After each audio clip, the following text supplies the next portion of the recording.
Hello दोस्तों, नमस्कार। स्वागत है आप लोगों का आज के इस लाइव सेशन में। दोस्तों, आशा करता हूं कि आप लोग बहुत ही अच्छे होंगे, अपनी पढ़ाई भी कर रहे होंगे। तो दोस्तों, जैसा कि आप लोगों को विदित है कि हम डेली वीडियो राजस्थान जो मेंस का एग्जाम लगा हुआ है उसी से रिलेटेड हम सिलेबस के आधार पर क्वेश्चन लेकर आ रहे हैं, क्लास लेकर आ रहे हैं।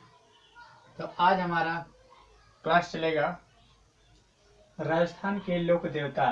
राजस्थान के लोक देवता से एग्जाम में 2-3 क्वेश्चन बनते हैं, सिलेबस में दिया है। तो लोक देवता में कुछ लोक देवता हैं जो बहुत इम्पोर्टेंट हैं, जैसे पंचपीर। पंचपीर में देखा जाए तो 5 लोक देवता आते हैं और उन्हीं से क्वेश्चन भी बनते हैं। जैसे यहाँ 5 पीर दिया है: गोगा जी, पाबू जी, मेहा जी, फड़गू जी और रामदेव जी। इन 5 पीरों में से ही क्वेश्चन बनते हैं। तो हम लोग को ज़्यादा नहीं पढ़ना है, मेन मुख्य टॉपिक पढ़ना है। तो सबसे पहले आज हम पढ़ेंगे गोगा जी के बारे में। जैसे गोगा जी का जन्म, माता पिता कौन थे, समाधि कहाँ थी, और बहुत सारे तथ्य पढ़ेंगे इनके बारे में। सबसे पहले गोगा जी के बारे में देखा, जन्म के बारे में देखा जाए तो ददरेवा शीर्ष मेड़ी। गोगा जी का जो जन्म हुआ था ददरेवा शीर्ष मेड़ी में हुआ था, और इनके माता का नाम था बांछल। इनके माता बांछल थी और पिता थे जेवर। इनके माता का नाम बांछल था और पिता का नाम जेवर था। और समाधि इनका घुरमेड़ी। समाधि कहाँ थी? धुरमेड़ी में इनकी समाधि दी गई थी। और गोगा जी को सर्प के प्रतीक के रूप में भी माना जाता है। गोगा जी को इनको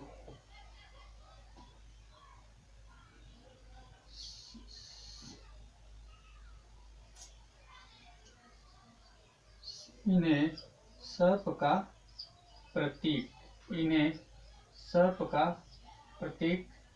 भी माना जाता है।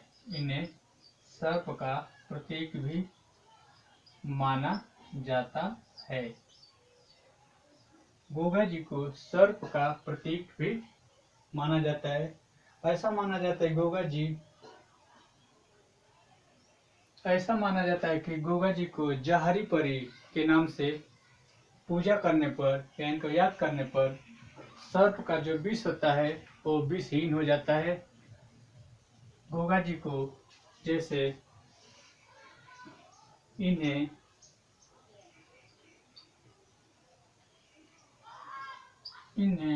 जोहर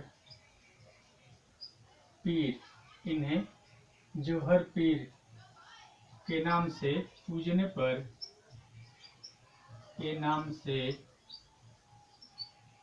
पर जो सर्प का विष होता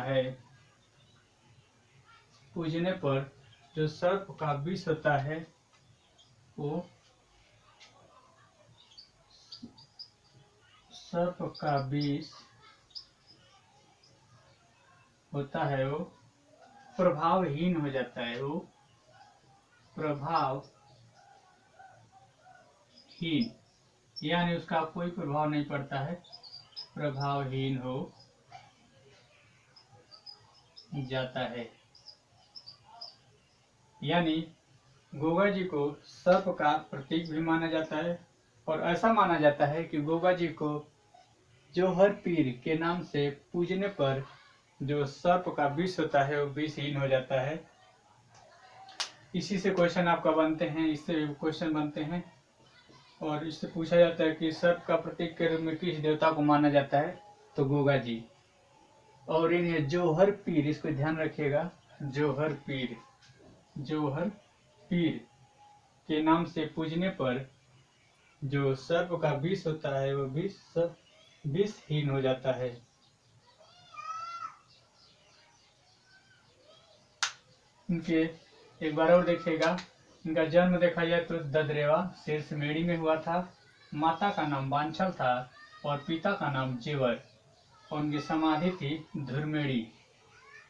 और इन्हें सर्प का प्रतीक भी माना जाता है। ऐसा माना जाता है कि इन्हें जोहर पीर कर पूजने पर जो सर्प का विष होता है वो प्रभावहीन हो जाता है। चलिए कुछ पॉइंट और देखते हैं।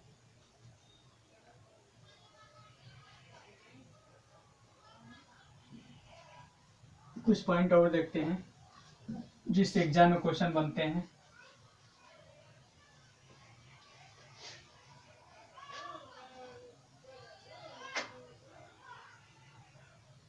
दोस्तों, इन्हें हिंदू धर्म में लोग नागराज तथा मुस्लिम धर्म में गोगा पीर के रूप में जानते हैं। इन्हें हिंदू धर्म में नागराज, इन्हें यहाँ से लिखिएगा, इन्हें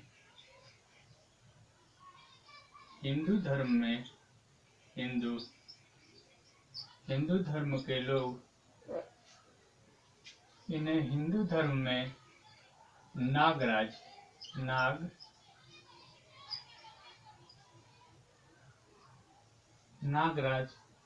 और मुस्लिम धर्म में,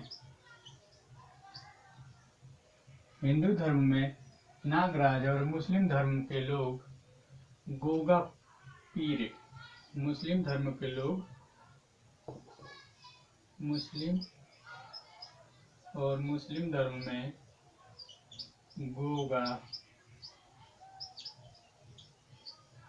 गोगा पीर के रूप में, गोगा पीर के रूप में जानते हैं।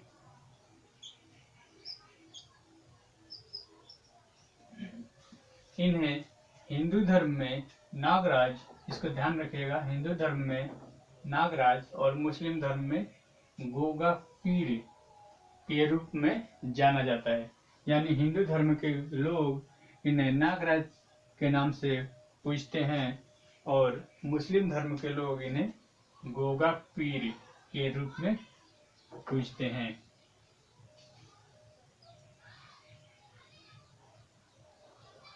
और गोगा जी को गोरखनाथ, गोगा जी को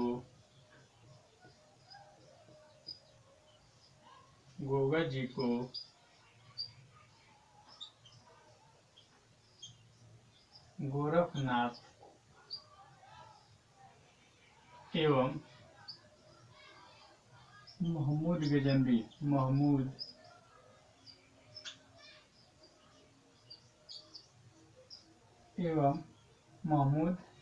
गजनवी, के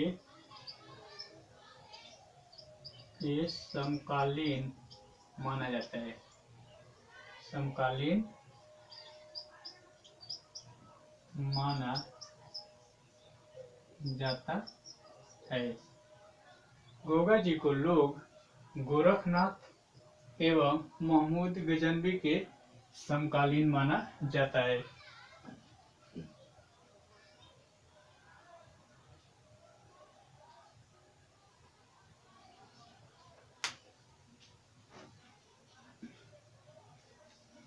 और पॉइंट देखिए, जितना पॉइंट हम बता रहे हैं सब एग्जाम में पूछा गया है और आगे भी पूछे जाने की संभावना है, तो इसको आप लोग अच्छे से याद कर लीजिएगा।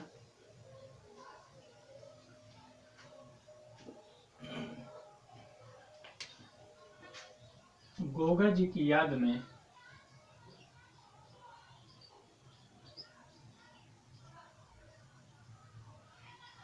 दोस्तों, गोगा जी की स्मृति में, गोगा जी की स्मृति में पूरे राजस्थान में भाद्र कृष्ण नवमी यानी गोगा नवमी को गोगा नवमी के रूप में मनाया जाता है। यानी गोगा जी के स्मृति में पूरे राजस्थान में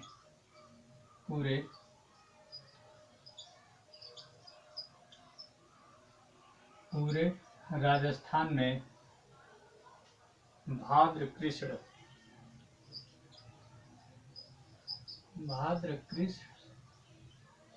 नवमी को गोगा नवमी को, बहुत इंपॉर्टेंट है, वो गोगा नवमी को गोगा नवमी के रूप में गोगा नवमी के रूप में मनाया जाता है। दोस्तों ये 5-6 पॉइंट है, इसी में से क्वेश्चन बनते हैं। इससे ज़्यादा आप लोगों को कुछ नहीं पढ़ना है, जितना पॉइंट हम बताएं उतना ही केवल पढ़ना है। 5 से 6 पॉइंट है, उन पॉइंट में से आपका 1 नंबर फंस जाएगा आसानी से, ज़्यादा पढ़ने की ज़रूरत नहीं है। तो गोगा जी से संबंधित इतने तथ्य थे। इसके बाद आते हैं पाबू जी।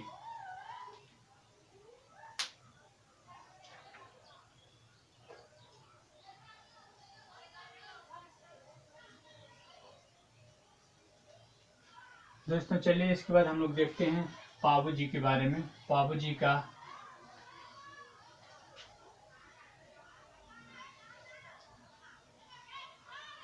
चलिए इसके बाद हम लोग देखेंगे पाबू जी के बारे में। पाबू जी, दूसरा नंबर है पाबू जी। पाबू जी, इनका जन्म हुआ था, इनका जन्म पूछा जाए तो 1239 ईस्वी में कोलू में, कोलू फलौदी में, कोलू में हुआ था। और पाबू जी को बहुत ही मोस्ट इम्पोर्टेंट है, मोस्ट इम्पोर्टेंट लिखिएगा। पिछले बार रीट में पूछा भी गया है कि पाबू जी को ऊँटों का देवता भी कहा जाता है। पाबू जी को पाबू जी को पाबू जी को ऊँटों का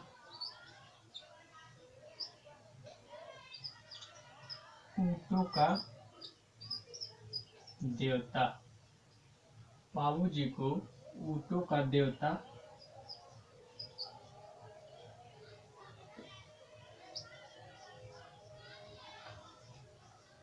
पाबू जी को ऊँटों का देवता भी बोला जाता है। दोस्तों बहुत बार पूछा भी गया है, क्वेश्चन बहुत इंपॉर्टेंट है कि ऊँटों का देवता किसे कहा जाता है।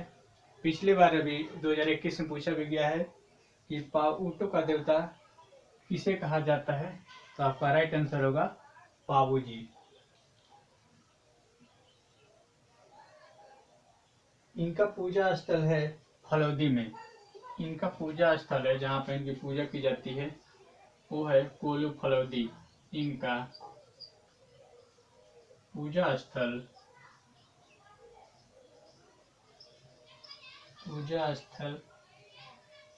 कहाँ है? कोलू यानी फलौदी में। कोलू कोष्ठक में लिखिएगा फलौदी। इनका पूजा स्थल है कोलू यानी फलौदी में।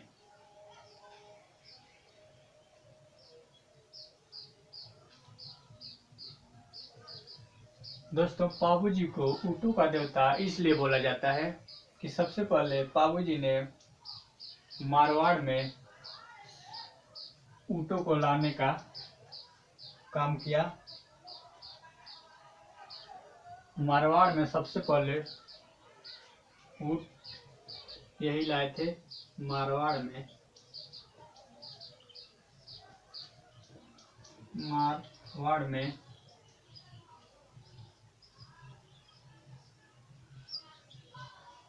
ऊँट लाने का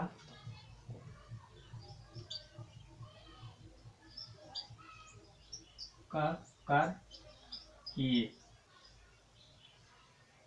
मारवाड़ में ऊँट लाने का कार्य किए थे, इसलिए इन्हें पाबू जी को ऊँटों का देवता भी कहा जाता है।